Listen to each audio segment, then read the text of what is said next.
Understanding our stock system is very important in terms of knowing what you can and cannot order and what all of those stock updates mean. Our complete catalogue has around 2,500 titles. Not everything is going to be in stock at all times. In terms of logistics, our books get printed all over the world. If you look on them, you'll see some of them say printed in China, others are in Indonesia, others are actually printed in Britain. So the first thing that happens is that when they're printed, they're all delivered to Britain, to the main warehouses there. From Britain, they then dispatch their stock to their various subsidiaries around the world, including Canada.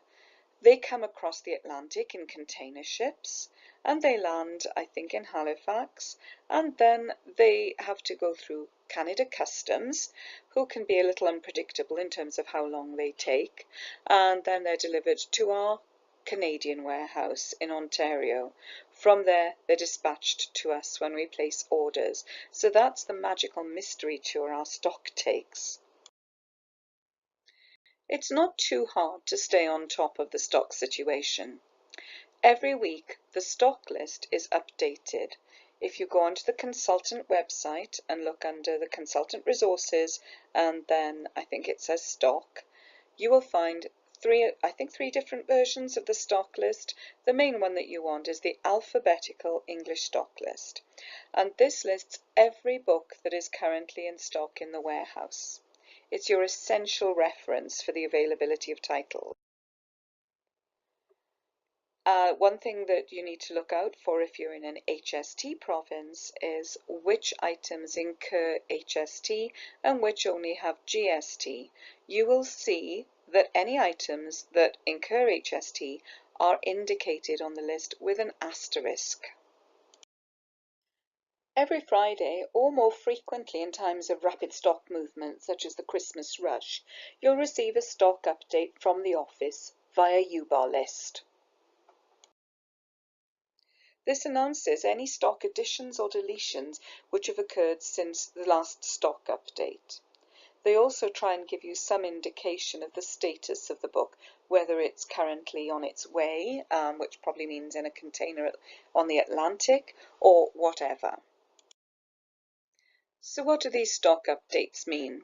You'll see both deletions and additions showing on them. So if you're seeing a deletion, it means that our Canadian warehouse has run out of stock of a title, and additions mean that reprints or new titles are being added. They usually announce a deletion while there's still enough stock to fill any existing orders that are in the system, ones that you've got on hold, but they ask you then to stop taking orders for deleted titles. You do not want to do a party and risk that you'll be able to get, say, 5 copies of something if it's already gone onto the deletions list. Usually it's a temporary thing and the book will be reprinted or be restocked, but we're never quite sure when, even when they give an indication on the stock update that, the shipment's due to arrive on November the 1st. That is a really loose estimate because you could have a storm in the Atlantic and the container ship could be delayed. Canada Customs may decide to drag their feet. It may be that the warehouse is swamped and doesn't have time to unpack and check the entire shipment, and it's even been known occasionally for a book that was supposed to be on a shipment not to actually turn up. So I would use any information along those lines as a guideline rather than as a hard fact. Don't be thinking it says arriving November the 1st and expect it to be there on November the 1st. It's on its way. Sometimes you'll see that titles or series are allowed to go out of print permanently. It usually happens if they're not great sellers. Yes, you'll always find one that you have been able to sell really well and they're saying is not a great seller. Unfortunately, that if it doesn't sell well everywhere, then they can't justify a reprint. Keeping track of all of this is not as difficult as you might think. Firstly, on the stock list is your essential reference tool. If it's on the stock list, it should be available. Check those stock updates every week. Remove any out-of-stock titles from your kit and put them aside so that you're not generating fresh orders for them. And I always print off a current stock list before going out to do an event. If you're taking orders at the event, then check the availability against the stock list or have the online catalogue open. If customers want a title that's out of stock, say you'll take their details and call them when it's available. Do not take orders for out-of-stock items, even if it says it's on its way. You can't guarantee that. It's outside your control. We have 2,500 titles, so it's rare for any one specific title to be a big deal. Now, we've got two sorts of catalogues. We've got the print catalogue and we've got the online catalogue. There are pros and cons to each. With the print catalogue, it's attractive and it's friendly to use and people like to browse it. I know I like to have a paper catalogue and leaf through it. Many people find the layout of a print catalogue more accessible.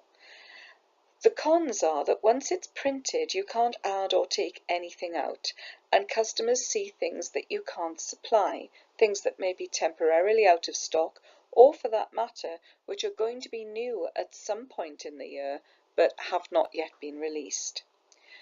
Also, space is limited in the paper catalogue, so you can't put a lot of detail about each book. It'll have the basics, the price, the ISBN, the age recommendation, what series it belongs to, but it won't have a lot more detail than that. So you also have to use it in conjunction with a stock list to make sure that what you're looking at really is available. And those catalogues are $3 or so a copy, and that cost can add up. Now, the advantage of the online catalogue is that it only shows titles which are in stock because it's linked into the inventory system. And so it doesn't spark interest in unavailable titles that you then have to make excuses or explanations about. It also has room to give much more information on each title, and it often has links to supplementary materials like YouTube videos and mini sites with extra information and so on. It's also free to use, so it's zero cost. We do have two different versions of the catalogue. One is the searchable version, and some people find that one more difficult to navigate than the paper version. We also have a flippable PDF version, which is essentially a facsimile of the paper catalogue. So the cons are that, yes, with the searchable version, some people find it more difficult to really work their way around the site, and you also need to have access to a computer or other device. So those are my words of wisdom on stock. Just keep on top of it, trust the stock list, and use the online catalogue as much as possible.